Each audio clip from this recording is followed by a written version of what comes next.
नमस्कार, मी श्वेता. तुम्ही पाहताय न्यूज 18 लोकमत. नमस्ते महाराष्ट्रमध्ये तुमचं स्वागत. सुरुवातीला बातमी. स्थानिक स्वराज्य संस्थेतील ओबीसी आरक्षण सर्वोच्च न्यायालयानं रद्द ठरवल्यामुळे महाविकास आघाडी सरकारला मोठा धक्का बसला होता. पण आता ओबीसी आरक्षणाचा मार्ग मोकळा झालाय. राज्य सरकारला न्यायालयानं दिलासा दिलेला आहे आणि अहवाल सादर करायला सांगितलेला आहे. या अहवालानुसार निवडणुका घेण्यास परवानगी देण्यात आली आहे आणि स्थानिक स्वराज्य संस्थेतील ओबीसी आरक्षण रद्द प्रकरणावरती सर्वोच्च न्यायालयामध्ये सुनावणी झाली. यावेळी सर्वोच्च न्यायालयानं युक्तिवाद ऐकून घेतला. त्यानंतर ओबीसी आरक्षण प्रकरण सुप्रीम कोर्टानं राज्य मागासवर्ग आयोगाला आगामी 2 आठवड्यामध्ये अंतरिम अहवाल द्यावा असे निर्देश दिलेत. तर 2 आठवड्यामध्ये नव्यानं अहवाल मागासवर्गीय आयोगाला देण्याचे आदेश सुप्रीम कोर्टानं दिलेत. आता पुढची सुनावणी ही काही दिवसांनी होणार आहे. ओबीसी आरक्षणातले त्यामुळे अडथळे पार होणार का हे आता पाहावं लागेल. 1 फेब्रुवारीला पुढची सुनावणी होणार आहे आणि 2 आठवड्याचा वेळ दिला गेलाय आयोगाला आणि त्यात आता नवा अहवाल देण्याचे आदेश सुप्रीम कोर्टानं आयोगाला दिलेले आहेत. त्यामुळे यानंतर तरी ओबीसींच्या राजकीय आरक्षणाचा मार्ग मोकळा होणार का असा प्रश्न आता उपस्थित होतोय. कारण आता सुप्रीम कोर्टानं ज्या गोष्टी सांगितल्या त्याप्रमाणे आयोगाला 2 आठवड्यांची मुदत देण्यात आलेली आहे आणि अहवाल देण्यास सांगितलेलं आहे. ओबीसी आरक्षणाचा मार्ग आता मोकळा होतोय असं म्हणायला हरकत नाही, कारण राज्य सरकारला न्यायालयानं दिलासा दिलाय आणि अहवाल सादर करायला सांगितलंय. या अहवालानुसार मग निवडणुका घेण्यास परवानगी दिली जाईल. स्थानिक स्वराज्य संस्थांमधील ओबीसींचा रद्द झालेलं आरक्षण आणि या प्रकरणावरती सर्वोच्च न्यायालयामध्ये सुनावणी झाली. सर्वोच्च न्यायालयानं युक्तिवाद ऐकून घेतला आणि ओबीसी आरक्षण प्रकरणी राज्य मागासवर्ग आयोगाला आगामी 2 आठवड्यामध्ये अंतरिम अहवाल द्यावा असे निर्देश दिलेत आणि पुढची सुनावणी आता 1 फेब्रुवारीला होणार आहे. स्थानिक स्वराज्य संस्थेतील ओबीसी आरक्षण सर्वोच्च न्यायालयानं रद्द ठरवल्यामुळे महाविकास आघाडी सरकारला मोठा धक्का बसलेला होता. मात्र आता ओबीसी आरक्षणाचा मार्ग मोकळा झालाय आणि राज्य सरकारला न्यायालयानं एक प्रकारचा मोठा दिलासाच दिलाय आणि 2 आठवड्याची मुदत देऊन अहवाल सादर करण्यास सांगितलेलं आहे. गोखले इन्स्टिट्यूटचा अहवाल आणि ओबीसी आरक्षणाचा काहीही संबंध नाही. मुळात तो सॅम्पल सर्व्हे आहे. त्यामुळे या सर्व्हेच्या आधारे ओबीसींविषयी कोणत्याही प्रकारचा निष्कर्ष काढणं हे पूर्णपणे चुकीचं ठरेल असं स्पष्ट मत राज्य मागासवर्ग आयोगानं राज्य सरकारला कळवलेलं आहे. तसंच इम्पेरिकल डाटा गोळा करण्यामध्ये प्रशासकीय पातळीवरती पुरेसं सहकार्य मिळत नसल्यामुळे आणखी 6 महिने ओबीसींचा डाटा गोळा होणार नाही असं परखड मत मागासवर्ग आयोगाचे सदस्य प्राध्यापक लक्ष्मण हाके यांनी नोंदवलंय. त्यांच्याशी एक्सक्लुझिव्ह बातचीत केली आमचे पुण्याचे प्रतिनिधी चंद्रकांत फुंदे यांनी. काय म्हणणं आहे आयोगाचं? आपल्यासोबत आयोगाचे सदस्य ॲडव्होकेट लक्ष्मण हाके आहेत, प्राध्यापक सर. मला सांगा हाके साहेब, काय भूमिका आयोगाची? खरं तर जो गोखले इन्स्टिट्यूटच्या सोशो इकॉनॉमिकल सर्व्हेच्या आधारे एक अंतरिम अहवाल द्यावा अशा आशयाचं एक आम्हाला पत्र होतं. परंतु गोखले इन्स्टिट्यूटचा जो सोशो इकॉनॉमिकल सर्व्हे आहे आणि त्याच्या टर्म ऑफ रेफरन्सेस ह्या पूर्णपणे वेगळ्या आहेत आणि राज्य मागासवर्ग आयोगाच्या टर्म ऑफ रेफरन्सेस ह्या पूर्णपणे वेगळ्या आहेत. सुप्रीम कोर्टाच्या जजमेंटला डोळ्यासमोर ठेवून जर आपण ज्यावेळी पाहतो त्यावेळी सुप्रीम कोर्ट काय म्हणतं की ट्रिपल टेस्टच्या आधारे लोकल बॉडी निहाय ॲनालिसिस असेल, डेडिकेटेड कमिशन असेल, त्याचबरोबर ओबीसीचं मागासलेपण आणि ओबीसीची इतरांबरोबरचे असलेलं स्टेटस या गोष्टींच्या आधारे ओबीसीचं रिझर्वेशन रिस्ट्रक्चर करायचं आहे. खऱ्या अर्थानं गोखले इन्स्टिट्यूट असेल, रामभाऊ म्हाळगी इन्स्टिट्यूट असेल किंवा आणखीन कुठल्याही इन्स्टिट्यूटचा काही माहिती यांच्याकडे सॅम्पल सर्व्हे असू शकतो. परंतु त्या माहितीच्या आधारे अंतरिम देण्यासाठी राज्य मागासवर्ग आयोगानं एकमतानं नकार दिलेला आहे. का म्हणजे काय त्रुटी आहेत का त्यात? त्रुटी म्हणण्यापेक्षा तो आयोग त्या टर्म ऑफ रेफरन्सेस ह्या सामाजिक आणि आर्थिक सर्व्हेच्या होत्या. तो सॅम्पल सर्व्हे होता, तो इम्पेरिकल सर्व्हे नव्हता. आणि सॅम्पल सर्व्हे हा सॅम्पल सर्व्हे आणि सुप्रीम कोर्टाचं ओबीसीच्या पंचायत राजमधल्या आरक्षणाचं जजमेंट ह्या पूर्णपणे वेगळ्या गोष्टी आहेत.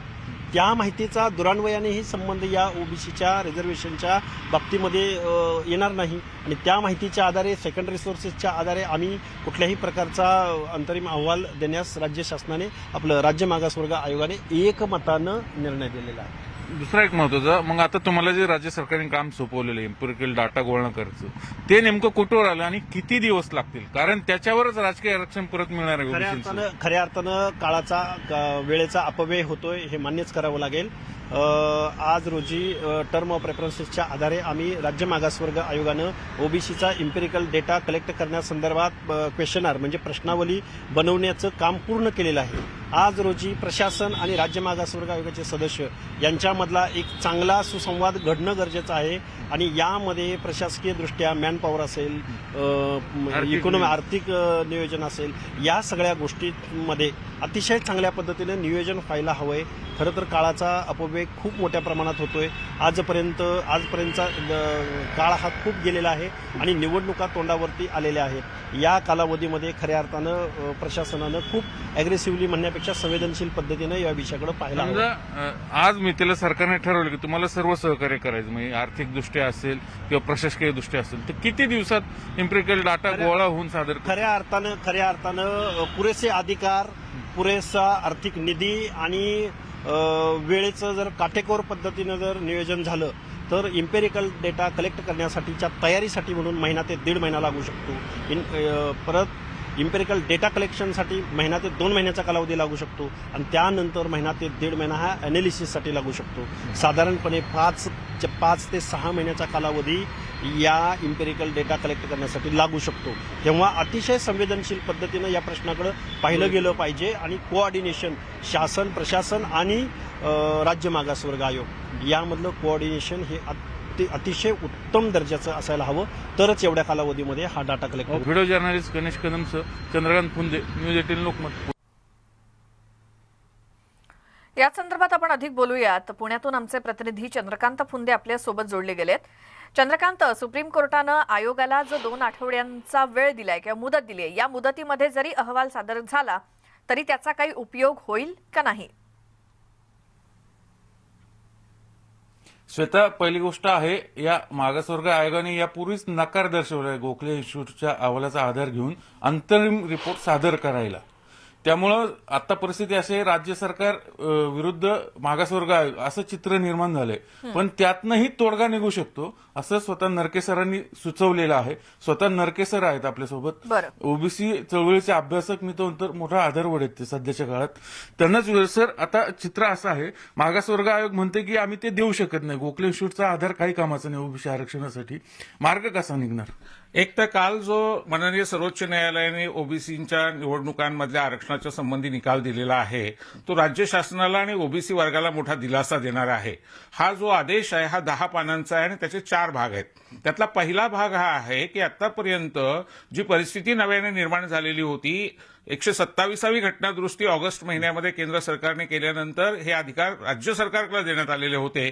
त्याच्याकडे माननीय सर्वोच्च न्यायालयाचं लक्ष पी. विल्सन, जे महात्मा फुले समता परिषदेचे वकील होते, त्यांनी वेधलं आणि ते मान्य केलं न्यायालयाने. त्याचबरोबर दुसरा मुद्दा त्यातला असा होता की तात्पुरती आता ज्या फेब्रुवारी आणि मार्चमध्ये निवडणुका आहेत त्याच्या संबंधीची काही एक आपण याचना केलेली होती, विनंती केलेली होती न्यायालयाला, ती मान्य केली न्यायालयाने. आणि त्यांनी असं सांगितलं की तुम्ही जी आकडेवारी तुमच्याकडे आहे, जी माहिती तुमच्याकडे आहे, ती तुम्ही न्यायालयाला न देता तुम्ही ती आयोगाला द्या आणि आयोगाने जर त्याच्या संबंधामधला काही अंतरिम निकाल दिला, निर्णय दिला, तर त्याच्या आधारे राज्य सरकार आणि राज्य निवडणूक आयोग निर्णय घेऊ शकतील. मात्र तिसरा भाग महत्वाचा आहे, अंतिमतः कायमस्वरूपी याच्यावरचा तोडगा मात्र 3 कसोट्यांचं पालन करणं, ट्रिपल टेस्ट आणि इम्पेरिकल डाटा हेच आहे. आणि चौथा मुद्दा, आज पुन्हा मध्य प्रदेशच्या निमित्ताने सुनावणी आहे आणि राज्य सरकारने जो मध्ये अध्यादेश काढला होता, वटहुकूम काढला होता, तर त्याचं आता कायद्यात रूपांतर झालेलं आहे. त्याचं काय करायचं या संबंधामध्ये न्यायालयाने सांगितलं की आम्ही स्वतंत्रपणे त्याची सुनावणी घेऊ. आता तुम्ही जो प्रश्न उपस्थित केला गोखले इन्स्टिट्यूटचा, मला असं वाटतं की याच्यामध्ये गोखले इन्स्टिट्यूटचा विनाकारण बाऊ केला जातोय. खरं म्हणजे ही माहिती कोणती आहे, तर ही माहिती आहे केंद्र सरकारने 2011 साली जी सामाजिक आर्थिक जातनिहाय जनगणना केलेली होती, सेक 2011, त्याच्यामधली फक्त जातीची माहिती केंद्र सरकारने दिलेली नाही, पण बाकी दारिद्र्य, रोजगार, निवारा, आर्थिक विषमता याबद्दलची जी माहिती दिलेली आहे ती संपूर्ण 12 कोटी जनतेची माहिती आहे. आणि त्या 12 कोटी जनतेच्या माहितीच्या आधारे एक तर राज्य आयोगाला निर्णय घ्यावा लागणार आहे, हा पहिला मुद्दा.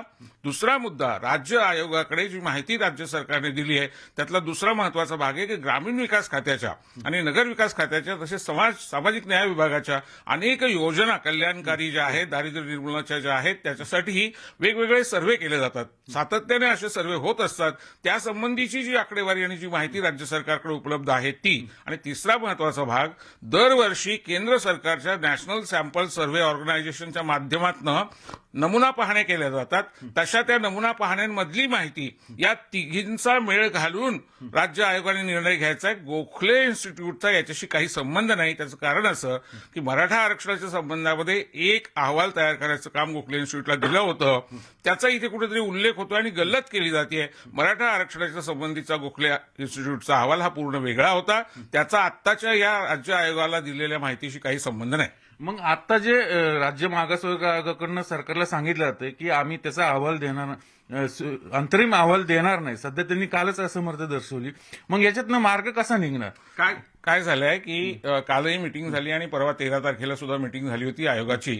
आणि मला इथे एक गोष्ट स्पष्ट केली पाहिजे की चंद्रशेखर बावनकुळेंसारखे लोक या आयोगाबद्दल लोकांची सतत दिशाभूल करतायत आणि आयोगाची बदनामी करतायत. काल ते एका वाहिनीवर बोलताना असं म्हणाले की या आयोगाची एकही बैठक झालेली नाही. कालची बैठक 12वी होती. चंद्रकांत, असा आहे की हा अर्धन्यायिक आयोग आहे आणि या आयोगाबद्दल अशा पद्धतीची खोटी माहिती पसरवणं हा दंडनीय गुन्हा आहे. पण मुद्दा आहे तो असा की 13 तारखेला किंवा काल आयोगाचं जे म्हणणं होतं त्याचं कारण असं होतं की ही माहिती नेमकी काय आहे ती अजूनपर्यंत आयोगाच्या सर्व सदस्यांपर्यंत पोहोचलेली नाही. त्याच्यावर आयोगाच्या सदस्यांना अभ्यास करून आपलं मत बनवता आलेलं नाहीये.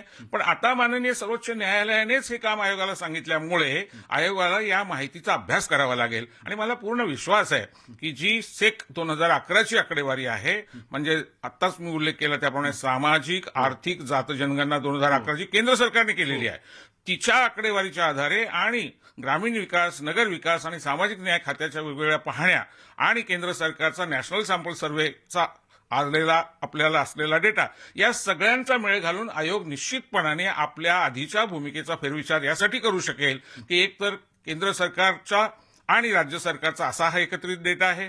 दुसरं म्हणजे सुप्रीम कोर्टाने तसे आदेश दिलेले आहेत आयोगाला, त्यामुळे ते करावं लागेल, बंधनकारक. आणि तिसरं, आतापर्यंत जो गैरसमज पसरवला गेला की मराठा आरक्षणाशी संबंधित गोखले इन्स्टिट्यूटचा वगैरे वगैरे, तसा तो नाही अशी माझी खात्रीलायक माहिती आहे. आणि त्यामुळे आयोग निश्चितपणाने या संबंधामध्ये अभ्यास केल्यानंतर आपलं मत देईल. आता जो कम्युनिकेशन गॅप म्हणेल मी याला, राज्य सरकार आणि मागासवर्ग आयोगामध्ये जो निर्माण झालाय हे अंतरिम अहवाल सादर करण्यावरून, तो कसा दूर करायचा? अगदी काय झालं होतं, माझ्या माहितीप्रमाणे असं घडलं होतं की ह्या माहितीच्या आधारेच अंतिम निकाल काहीतरी राज्य शासनाला हवाय अशा पद्धतीची समजूत माध्यमांमधून आणि इतर सोर्सेसमधून निर्माण झाली होती. आणि त्यामुळे आयोगाने त्या संबंधीची भूमिका अशी मांडली की आम्ही स्वतः जो डेटा जमा करू त्याच्या आधारे आम्ही अहवाल देऊ शकू. हा जो डेटा आहे तो आम्ही पाहिल्याशिवाय त्याच्याबद्दलचा अहवाल देऊ शकत नाही. आणि हे बरोबर आहे, जोपर्यंत त्या डेटाचा अभ्यास आयोग करत नाही तोपर्यंत आयोगाने असं म्हणणं योग्य आहे. पण मला स्वतःला असं वाटतं की आता जी ही समजुतीचा घोटाळा किंवा कम्युनिकेशन गॅप तुम्ही म्हणताय ती होती,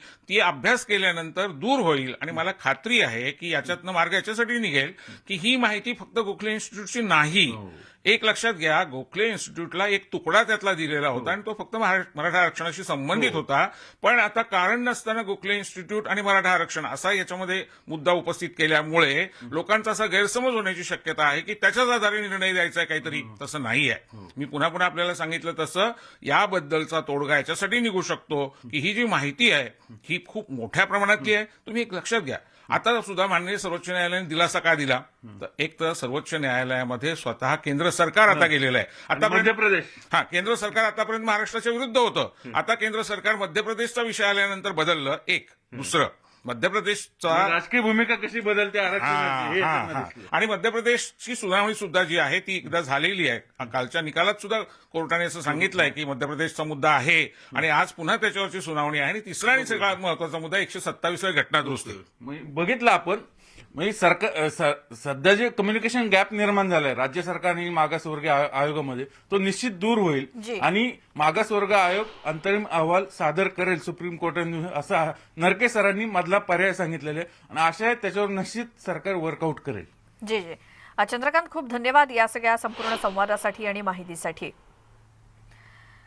आता पुढच्या बातम्यांकडे वळतोय. राज्यातील शाळा सुरू करण्याबाबत सर्व स्तरातून मागणी होत असताना आता आज याबाबत निर्णय होण्याची शक्यता आहे, कारण आज होणाऱ्या राज्य मंत्रिमंडळाच्या बैठकीत यावरती चर्चा होणार आहे. शाळा सुरू करण्याबाबत शालेय शिक्षण विभागानं मुख्यमंत्री उद्धव ठाकरेंना काल प्रस्ताव पाठवलेला आहे. येत्या सोमवारपासून शाळा सुरू करण्यात याव्यात, तसंच शाळा सुरू करण्याबाबत स्थानिक प्रशासनाला अधिकार देण्यात यावेत असं या अहवालामध्ये नमूद आहे. मंत्री आदित्य ठाकरेंनी कोविड टास्क फोर्सची चर्चा करून शाळा सुरू करण्याबाबत अनुकूलता दर्शवली आहे. त्यामुळे सोमवारपासून शाळा सुरू होणार का, याकडे आता लक्ष लागलंय. आमचे प्रतिनिधी मुंबईतून तुषार रुपणवर आपल्यासोबत आहेत. तुषार, शाळांसंदर्भात आता काय निर्णय घेतला जातो याकडे तमाम पालकांचं आणि विद्यार्थ्यांचं लक्ष आहेच. काय एकंदरीत कळतंय? श्वेता, आपण जर पाहिलं असेल तर कोरोनाची तिसऱ्या लाटेमुळे शाळा 15 फेब्रुवारीपर्यंत बंद ठेवण्याचे आदेश राज्य सरकारने दिले होते. मात्र आता कोरोनाची तिसरी लाट आपल्याला ओसरत असताना पाहायला मिळतं आणि या संदर्भामध्ये चाइल्ड टास्क फोर्सने देखील या संदर्भामध्ये सकारात्मक असं मत नोंदवलेलं आहे. आणि या संदर्भामध्ये शालेय शिक्षण मंत्री वर्षा गायकवाड यांनी मुख्यमंत्र्यांकडे शाळा सोमवारपासून सुरू करण्यावर या ठिकाणी प्रस्ताव पाठवण्यात आलेला आहे. आज गुरुवारी 3:30 वाजता मंत्रिमंडळाच्या बैठकीला या संदर्भामध्ये चर्चा होऊ शकते आणि या संदर्भातलं सूचक विधान 3 दिवसांपूर्वी आरोग्यमंत्री राजेश टोपेंनी देखील वर्तवलेले की आता कोरोनाची लाट ओसरण्यास सुरुवात झालेली आहे आणि शाळा जर सुरू करायची असेल तर या संदर्भामध्ये कॅबिनेटच्या बैठकीमध्ये या संदर्भातला निर्णय होऊ शकतो.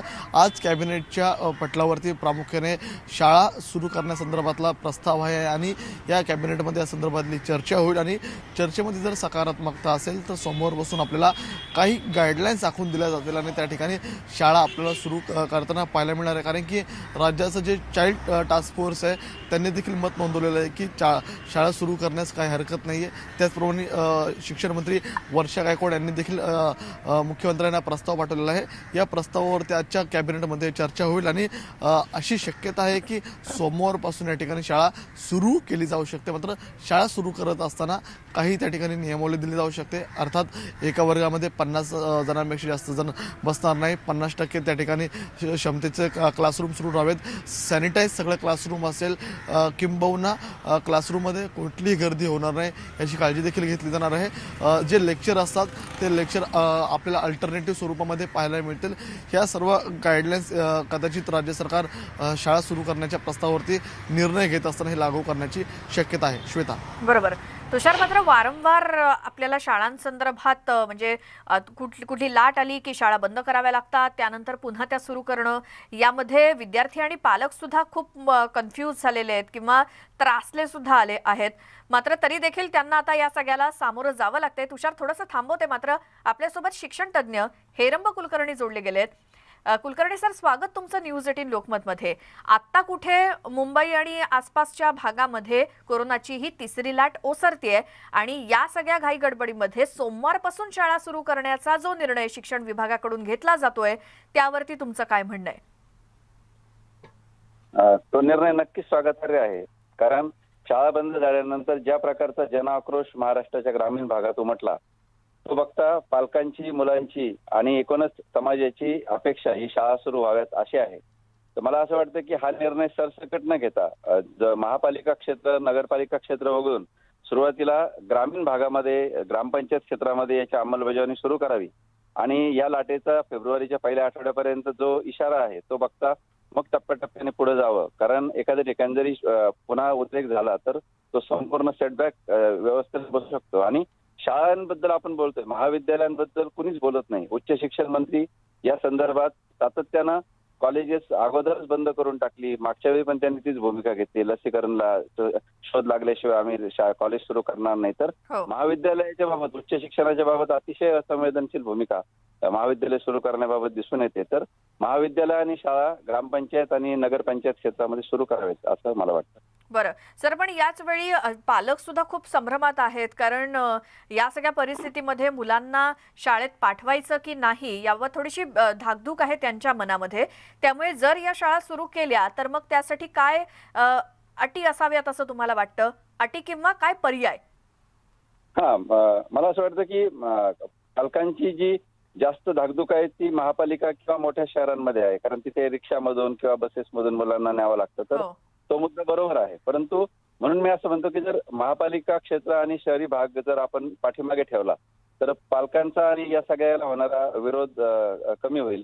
आणि ग्रामीण भागामध्ये मग आपल्याला दिवसाआड शाळा भरवणं किंवा 2 टप्प्यामध्ये शाळा भरवणं, कमी कमी मुलांच्या शाळा भरवणं अशा प्रकारचे पर्याय स्वीकारता येतील. शिक्षकांचं लसीकरण जवळपास 2 लसी घेण्याचं प्रमाण वाढलेलं आहे, परंतु ते 15 ते 19 वयोगटातील मुलांचं आणि हे लसीकरण या 8 दिवसामध्ये लवकरात लवकर पूर्ण करायचा जर प्रयत्न केला तर त्याच्यातून पण पालकांच्या मनामध्ये एक विश्वास येईल की मुलांचे लसीकरण झाले आणि पालकांचंही झालंय.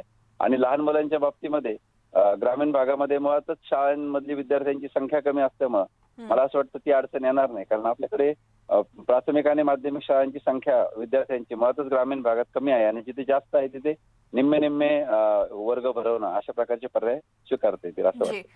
हेरम कुलकर्णी सर, खूप धन्यवाद. तुम्ही न्यूज 18 लोकमतशी बोललात. तर शिक्षण तज्ज्ञांचं मत आहे की हा जो काही शिक्षण विभागाकडून निर्णय घेतला जातोय की विचार केला जातोय सोमवारपासून शाळा सुरू करण्याचा, तो नक्कीच स्वागतार्ह आहे. आणि जे पालक संभ्रमात असतात की आपल्या पाल्याला शाळेमध्ये पाठवायचं की नाही, जर त्यांच्यामध्ये भीती असेल तर मग एकतर ऐच्छिक असेल हे आणि त्या स्थानिक प्रशासनावरती हे अधिकार सोपवले जातील की परिस्थिती पाहूनच मग शाळा सुरू करण्यासंदर्भात निर्णय घेतला जावा.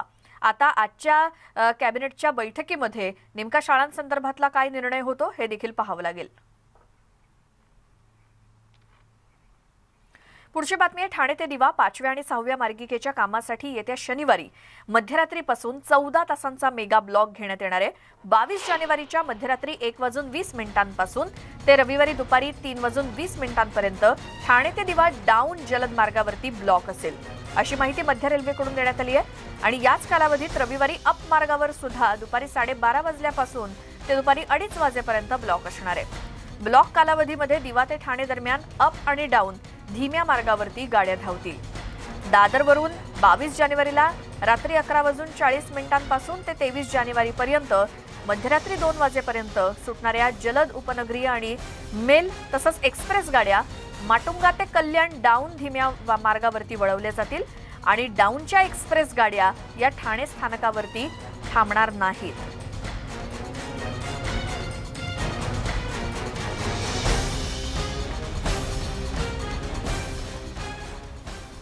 या बातमीसोबतच नमस्ते महाराष्ट्रमध्ये वेळ झाली इथेच थांबण्याची. मात्र सगळ्या ताज्या बातम्यांच्या अपडेट्ससाठी न्यूज 18 लोकमतच्या YouTube चॅनलला सबस्क्राईब करायला विसरू नका. यानंतरच्या बुलेटिनमध्ये पाहूयात स्पीड न्यूज.